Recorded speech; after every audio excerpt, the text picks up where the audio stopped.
2010年度第一屆感動香港10大人物評選將會喺今個月17號隆重舉行啦。而今日呢個節目呢，就係為大家介紹10大感動香港人物由構思、啟動、提名嘅候選人、全民投票以至係評委嘅評選呢，橫跨係大半年㗎。咁將整個引起全城轟動嘅過程呢，就係介紹俾大家嘅。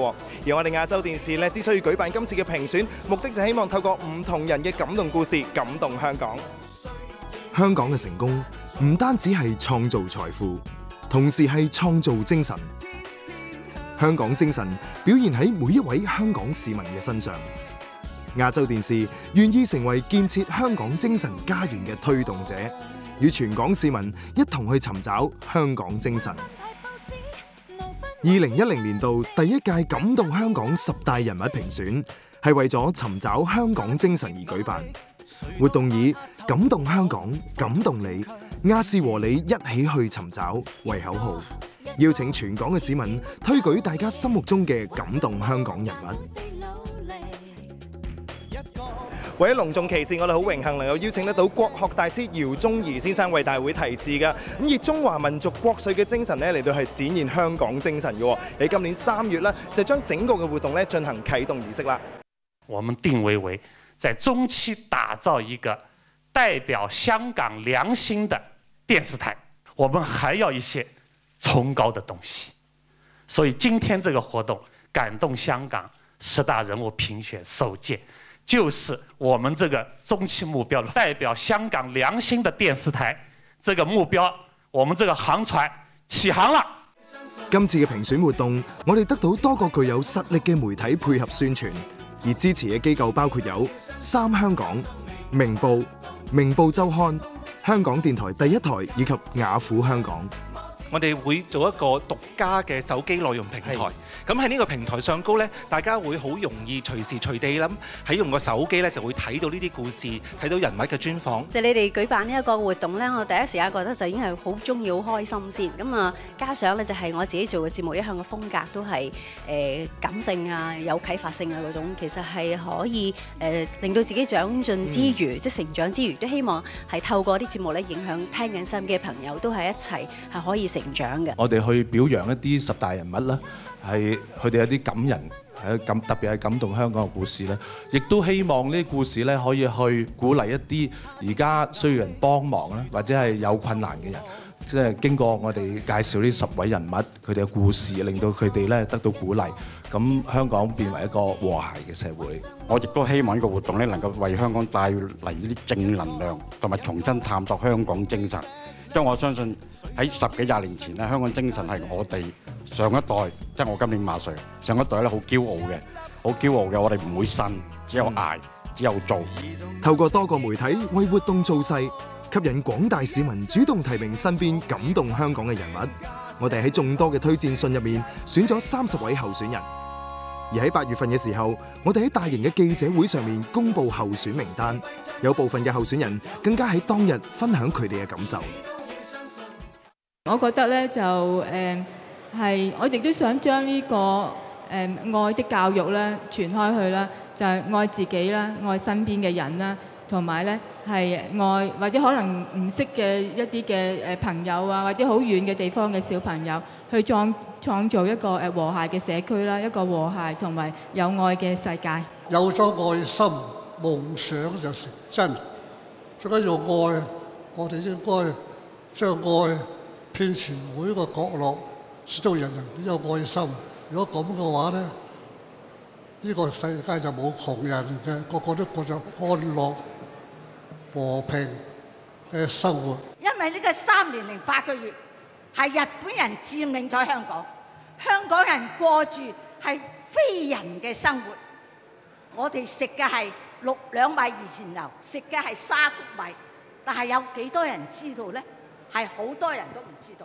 所以嚟講，我哋之所以站出嚟，唔係我個人，係我哋部隊，我哋將日本人日本嘅侵略軍趕出香港。今天只有個香港，今天只有我哋。我係一個幸存者，我不過係一個呢個隊伍當中裏邊嘅最普通嘅游擊隊員。所以嚟講，我之所以站出嚟，我就讓大家知道記住呢段歷史，幫助廣大嘅癌症病人，希望盡早嘅偵學呢個癌症嘅危害。希望即係鼓勵多啲年輕嘅人從事社會企業啦，同埋亦都多啲關心身邊嘅老人家啦。係啊，有時老人家你同佢傾偈，你摸下佢隻手，你摸下佢塊面，你拖住個婆婆隻手出去飲茶，佢會覺得好開心。佢都話：哇，幾十年未試過拍拖啦咁，係啦，咁嗰啲感覺都係好好嘅。為咗令到觀眾更加了解候選人，亞洲電視仲將佢哋嘅故事拍攝成20集感動香港節目。雖然佢哋嘅身份、背景、經歷各有不同，咁但係佢哋嘅故事卻帶俾全港市民感人至深嘅心靈衝擊。而喺節目播出嘅同時，市民都好踴躍投票。佢哋利用手機、網絡以及親自填寫投票表格，選出心目中嘅10大感動香港人物。另外喺9月份，我哋仲走入群眾，喺九龍一個大型嘅商場舉行2010年度第1屆感動香港10大人物評選講演會。候選人除咗分享佢哋嘅感人故事之外，台下嘅市民亦都踴躍發問。嫻姐你好啊，咁我就知道你幫過好多位老人家啦。咁其實有咩動力可以驅使到你堅持落去幫呢班老人家呢？我哋有個義工呢，做咗20年啦，佢話我攰啦，我想停一下啦。點知佢去到醫院探阿梁婆婆嘅時候，佢個愛火重燃啊！佢話我唔停啦，我要繼續啊，因為婆婆鼓勵翻佢轉頭，就係婆婆好辛苦積落嚟嘅少少錢，要送俾我哋個會，為我哋嘅服務堅持落去。咁呢個就係動力啦。